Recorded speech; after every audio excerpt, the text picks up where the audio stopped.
audio man. Hello to you, neighbor. 223. Yeah, what's going on, neighbor? Dang on, man. I just had to mow down on 15 there for a while, man, down in the sand pile, but it kind of dropped out of there, so I spun up here, but I had to hammer down there in Florida there for a bit on Channel 15. No, I heard that I did. Yeah, I just got a chance to get in here, man. Got everything done. Got a belly full of food, and, figured I'd come in and sit down. I heard Game Warden saying he was going to get out of there, and I figured I'd try to grab a hold of his coax real quick, but evidently that duck fucker shut her down right quick like there, wasn't it? Yeah, they shut her right down. We got Sea Lord's antenna up today, so popped right up there. We had to hook the truck to it because it rained and the tractor wouldn't get any traction, so hooked the pickup truck to it and stood her right up there.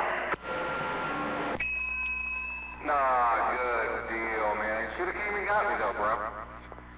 You should have called me up or something. You know, if you needed my help, I'd have been right there.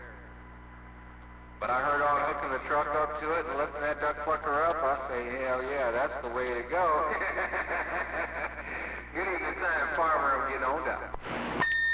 Yep, good evening time there, Mr. 288 Audio Man. And I got that crystal here, too, for your radio, but I'm going to tell you what, man, I honestly think the easiest way is going to be is for you to drop that transmitter off here. That way I got some time to think with it a little bit, you know, make sure it's all done right. Proud down here in the... I know what you're talking about. Okay. Yeah, that'll work. That's fine with me. Trying to think. Were you gonna swing up this way, tomorrow? You got something going on or what?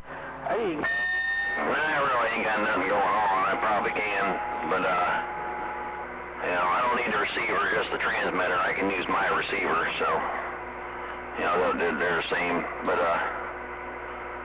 I can see if I can swing up there tomorrow, maybe. Or, whatever, you know, so. Yeah, 410, because you know I got a lot on my plate for tomorrow, dude. I do. I got a lot on my daggone plate for tomorrow, so. I had a JB Weld, I just put JB Weld on my doggone exhaust about, I don't know, an hour or two ago. Maybe that long ago. Hell, I don't even, it might have been a half hour ago, 45 minutes. When I redid my exhaust, I knocked that duck fucking, oh, you know, that dang thing stuck with the cord in it, and it goes in the front of your exhaust. Well, I guess I smacked that exhaust one too many times and snapped the duck fucker, and I had to JB Weld it back in. Oh, the O2 sensor. That ain't no good. Yeah, I was trying to figure it out, man. I went to take, whoa. I took the better half to work yesterday. Didn't have no problem. I went to pick her up last night and, got her in the doggone truck and started rolling home, and I happened to notice this yellow light on. And it said, something about, check engine soon. I'm like, you know, what the heck is that, you know? So, I don't know, I didn't get time to mess with it today. I got up, we got it on down the road, took her to work and everything like that. It came on again. Every time I shut the motor off and turn it back on, it'd go away. I was like, all right, cool, you know, we'll work with that for a minute. And got home and got to talking with my neighbor, and he was like, that thing got them old O2 sensor things, and so I don't know, you know, hell, I ain't got no clue. I ain't no mechanic, you know. And sure enough, man, I looked up underneath there, and that thing was just a dangling. I said, look at that right there. He bent down and looked. He said, yep, that's your problem. I said, shit, man, there was no threads to thread it in or nothing. And I said, well, only one cure for this problem, and I only know JB Weld. And I got some in the shed, so I got her JB welded there from him. Yeah, well, on those, it's not horribly critical. I've unplugged them and ran it without them, and you just get the light on in the dash, you know. If that light's on for something like that, just don't worry about it. It's not critical to where it's going to break down on the side of the road on you, you know, but it may or may not work that way. It depends if it's a single wire or a 4-wire, because a single wire kind of needs to be grounded to the exhaust, which needs to be grounded to the motor, but like I said, dude, I've unplugged them and ran them. You just get the idiot light on. No, poor Roger on that. Yeah, because, I mean, it ran fine. It did. I mean, it didn't spit, no sputter, nothing like that. You know, you didn't even know there was anything wrong with the duck plucker. The only thing of it was when I got to where work 20 and jumped out, popped the hood, I thought, man, maybe it's low on water or something. You know, I checked the oil, and the radiator was low. So when I got back here, I popped the radiator cap up off of there. I took the garden hose, shoved it down in there, and just turned the duck plucker on and let it run, fired up the truck, gassed it 1,000 times, man, pushed all that. Man, there was some brown yuck up in there, but the truck never got hot. Never got hot. That light never came on while I was doing all that. You know, and this is before I found out it was the O2 sensor was going. But I left it sit for God knows how long, and me and the neighbor, we walked over and we looked, you know, thing's full of water. You know, I said, do me a favor and cap it off for me. He's like, all right, I'll cap it off for you. And we poured some radiator fix-it thing stuff down in there, you know, just in case.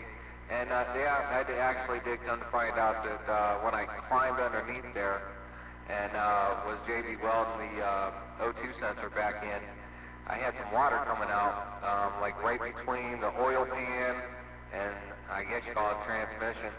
And he said, well, hell, that might be some just runoff from, you know, doing what I did and whatnot. But, you know, either way, yeah, that's what's up with that there, fortunately. Yeah, just keep an eye on that, because it's possible intake manifold gasket leaking. Occasionally they leak externally and it'll run down the back of the block and, you know, down the back of the transmission, but, you know, there's numerous things that can be just leaking a little bit of water here and there, but keep an eye on your water level. Don't overheat that motor, but just keep an eye on that. But, you know, just check it cold. Like before you leave or whatever, check it, and if it's low, top it off, but, you know, that kind of stuff. But, yeah, like I was saying, it'd be easier as far as the burner, it'd be a lot easier just bring it back here, and,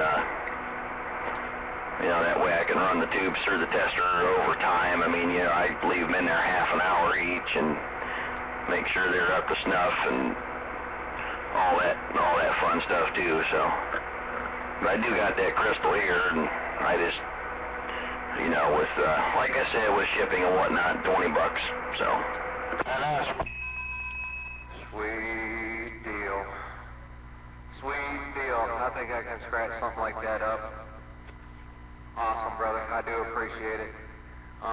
Yeah, if you get time tomorrow, man, swing on by, and we'll put this, and we'll put that, and we'll put that other one in your vehicle, and you can look over those two and see what happens. But yeah, cool deal. Be able to thump and bump down on 26. That's a good deal. Bump this bird down on 26. That's nice. Especially when the conditions have been crazy like they have been lately. And I miss talking to my brothers over there across the blue waters and all that, you know, and they rarely come up on 28, so that's all good. But, all right, sweet. Good deal. Yeah, we'll just do her that way, and whatever channel you want it in, 19, I suppose. Whichever channel select position you want it in, that's where we'll put it. But, you know, it don't make much of a difference. But, no, hell, I forget what I was gonna say. But, yeah, that's what I got in that crystal. So, ain't nothing wrong with that. But yeah, we went up there and Yep, we stood his antenna right up. Then he had a little problem with the rotor not wanting to turn. I think he got that straightened back out. It was just the wire was broke in the up there at the control box, down in the casing a little bit. He had a broken wire, so I'm pretty sure he got that all fixed up and got the rotor turning. And I know them guys are going to that Hamfest tomorrow, so I don't know I know they're getting up and leaving pretty early to head up there, so I don't know if they'll be on anymore tonight. I yelled for them a bit, but yeah, we got her up in the air and all that, so. Thumbs up to that, dude. Awesome. He flew what, a four element, same thing I got up there, Lambert up, right? Yeah, he's got a 4-outlet Lambert, and he stood it up, and the standing wave is a 1.1 to a 1.2, so once it was up there, so it's good to go. Made a real low SWR on it, and it was even wet. It was raining. Oh, that's it right there, dude. Yeah, it's been raining and everything else. Oh, dang, oh man, y'all did that in the rain? Damn. Well, that'll work. It's up, it's done, and time for him to thump down and have fun, man. Awesome. Freaking awesome. That'll work. Good deal. I got some chaos going on the other side of the house, man. I got to slide up out of here. I'll catch up with you after a while. Oh, shit, man. 12 minutes on a video gate. I guess I'll shut this down, too.